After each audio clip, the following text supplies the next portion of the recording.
In the middle of space, a horrific light glows bright in the sky. This is a dream that ends when Rhea wakes up. She doesn't know where she is and keeps seeing terrifying visions of people dying in extreme ways.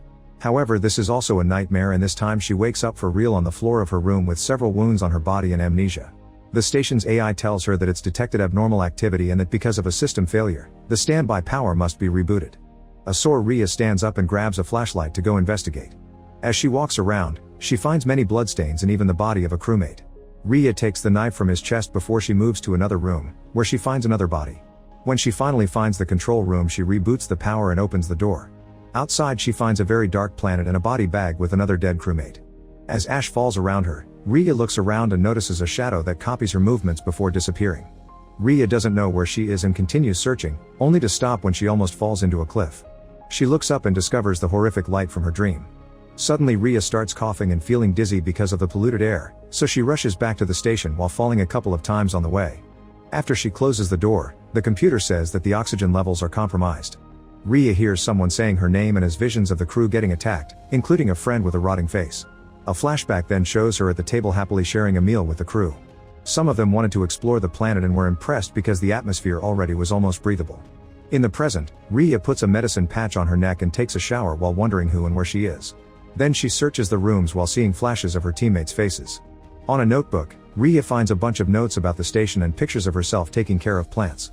At that moment she hears a noise and the computer detects movement at the airlock in Zone 1. Rhea carefully moves toward that area and notices someone banging on a door. She gets the knife ready, and as soon as the person steps into her corridor, she pushes him to the ground and breaks his helmet. Brian knows her name and introduces himself, so she lets him go because she remembers his name mentioned in the flashback from earlier. He was on orbital monitoring and came down because he received Rhea's distress call. Apparently a crewmate went crazy and attacked the others.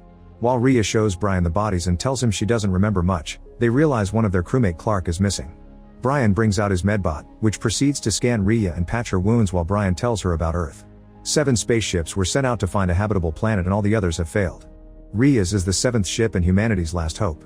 They've landed on planet Koi 442, which they've nicknamed Ash. Brian has been in orbit all along to stay in communication with Earth and act in case of an emergency. Rhea realizes that the light she saw in the sky was the orbital ship. After the medbot finishes taking care of Rhea, Brian looks at the scan and explains her brain is swollen because of blunt force trauma, which explains the amnesia. Rhea is still frustrated about not remembering who she is, and Brian tells her that she joined the program because she wanted to seek answers and learn what's out there in the universe. Afterward, Rhea tries to sleep but can't because her door won't stay closed. She keeps hallucinating a crewmate staring at her through the crack, which gives her flashes of a terrible monster. She concentrates to calm down and realizes the door was closed all along. Later, Rhea suits up to take the bodies out of the station. She's worried about Clark and wonders if she's somewhere on the planet. Brian thinks they need to forget about Clark and concentrate on their situation, pointing out that they're low on oxygen. His priority should be leaving since the orbital ship only lines up with the station every now and then. The next lineup will be in 12 hours. Suddenly Rhea sees the dead face moving and has more flashes of the attack, so she rushes back to the station in panic. When Brian tries checking on her, she snaps and says she just needs to rest. Then Rhea goes to the room with all the blood and tries to pick up some scissors, but she drops them when she sees a memory of herself stabbing a crewmate. Rhea rushes to her room and puts on another medicine patch before having a breakdown. Once she calms down, she finds Brian and apologizes for her outburst. While they watch the terrible sandstorm outside, Rhea keeps having visions of her crewmates' deaths, and Brian confirms she had been dating one of them. The moment is interrupted by the computer informing them that the hull has been breached and oxygen levels are critical. The duo suits up and searches the rooms until they find a hole in the wall. With tools in hand, Rhea goes inside and finds proof that someone has already been here. She can hear a strange noise and starts following it, but the passage becomes too narrow to cross. Roya has no choice but to take off her helmet, so she can't talk to Brian anymore and will be breathing pretty bad air. Now she can move easily and finds the loose piece of metal that has been making the noise. While Rhea works on fixing the hole, a hand reaches in and tries to grab her, causing her to have another vision of a melting face. The hand disappears quickly because it's also a hallucination, and Rhea hurries to finish the job. Once she's back in the main room, she tells Brian about some of her visions. She theorizes that Clark came into contact with some pathogen that triggered a psychotic break, kinda like rabies. Brian snaps as he reminds her that they've lost 30% of their oxygen and that the lineup is happening in 5 hours, so Rhea needs to forget about rescuing Clark or finding answers and concentrate on escaping. To keep herself busy, Rhea searches her crewmates' rooms again and remembers how her boyfriend Kevin used to play music for her. Suddenly she sees herself in a forest wearing beautiful clothes with a drone flying nearby. Kevin is there too, looking at a tunnel in the ground, from which a very bright light comes out. When Kevin says it hurts, the setting changes and now he's being stabbed in the station by Rhea. After being startled by a monstrous face, Rhea wakes up in bed. Thinking about what she saw, she checks another room and finds the drone next to a glitching screen. Rhea connects the drone to the medbot and finds a recording of the crew exploring the planet. Behind some rocks they found a metal-covered tunnel in the ground. The team realized the whole atmosphere was manufactured too, which meant someone here had already terraformed. Suddenly the tunnel started glowing and the energy hit one of the guys in the face, which sent him flying. When they checked on him, they found his helmet broken and his face burned. Then smoke, flames, and electricity began to come out of the tunnel and the drone recorded the same thing happening in multiple spots far away. Brian interrupts Rhea's watching and she accuses him of knowing everything, but he swears he didn't. He only knew that the team left on a mission but the station and the comms went dark.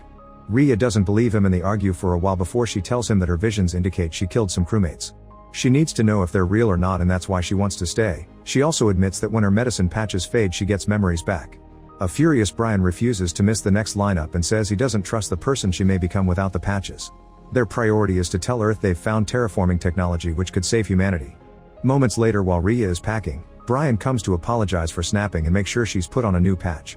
Since the patches appear to be getting less effective, Brian puts a second one on her neck. After he leaves, Rhea feels dizzy and removes a patch, which triggers a memory. She remembers one of the guys attacking her, forcing her to fight back to protect herself. Her hits didn't do much and she was easily overpowered, but when the guy tried to choke her, she managed to grab the scissors and attacked him to get him to step back. No matter how many times she stabbed him though the man kept moving, so Rhea hid under the table to stab him in the leg and make him fall. Then she sat on him and repeatedly stabbed him until he was dead. In the present Rhea collapses on her bed but more monstrous visions make her wake up. She concludes that the pathogen infected the entire crew and that's why she killed them.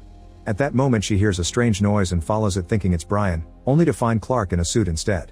A terrified Rhea runs away and grabs a wielder before hiding in the vent, where she's shocked to find Brian dead with a burned face. When Clark looks inside the vent, Rhea jumps on her and a fight ensues. After exchanging a few hits Rhea activates the wielder and Clark uses the table to try to stop the fire, but the flames reach her suit anyway.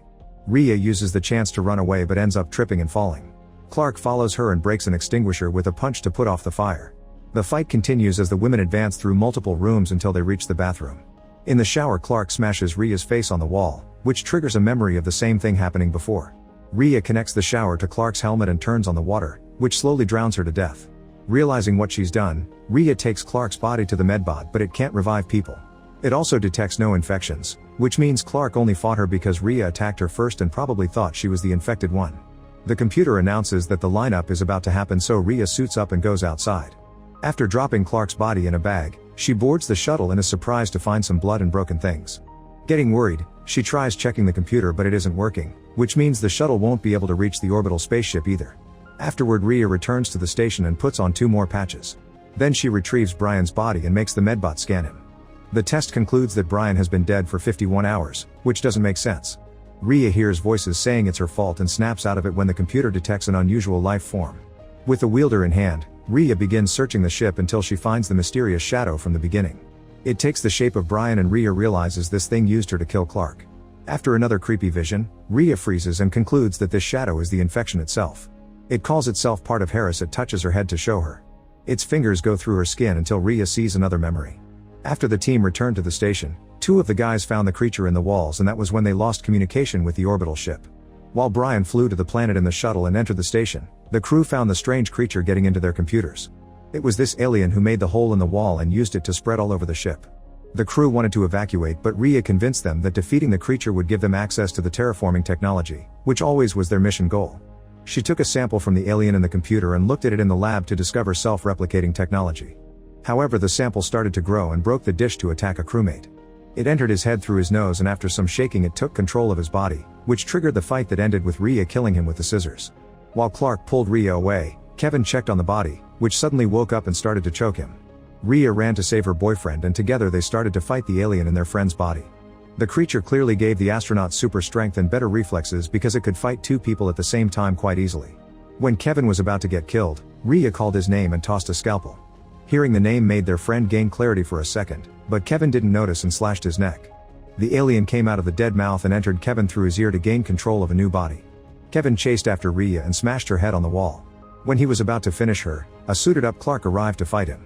She managed to land a few hits but Kevin overpowered her and broke her helmet to continuously punch her face.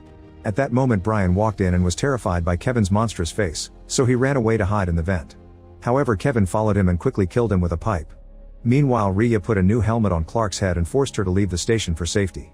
Then she grabbed a knife from the kitchen while hearing the alien using Kevin's soft voice to bait her. Rhea pretended to fall for it, and once he was close enough, she stabbed him with a knife. The alien immediately left his body and entered hers through the wound on her forehead. However, before it could take control, Rhea rushed to take lots of medicine, which blocked both her memories and the creature's power. The strange presence the computer has been sensing since she woke up has been the parasite in her body all along. In the present, the alien keeps talking in her mind, saying humans are inefficient and doomed to self-destruction, so it doesn't want to share its technology with them. Rhea refuses to let it control her and removes her patches, which puts an end to all the hallucinations, including the Brian that was never there with her. The computer announces that the oxygen levels have reached a critical level while Rhea makes the medbot scan her for real this time. The robot finds the parasite and painfully inserts a mechanical arm into her forehead wound to remove it. It takes several minutes and Rhea's heart stops, but after seeing another bright light she wakes up just in time to see the robot remove the alien, which immediately runs away. Rhea thinks it's over, but the creature takes over Brian's body and transforms into a monstrous form to attack her again. A new fight begins and the alien tries to choke Rhea while hitting her with its tentacles. She grabs a fallen screwdriver and stabs the creature's forehead before kicking it off. Then Rhea manages to put on the suit before fighting the alien again. She stabs it in the chest and hits it a few more times before running to another room to get the wielder. The creature goes after her while its body continues to mutate. It catches Rhea in a lab, where she shoots fire at a spray can to create huge flames that finally defeat the monster by burning it to death. Afterward, Rhea sets the whole station on fire and runs to get back on the shuttle. This time she makes the system work and takes off, flying through the atmosphere just in time to reach the orbital ship when it lines up with the planet. Make sure to subscribe and turn on notifications so you can watch more videos like this. Thanks for watching.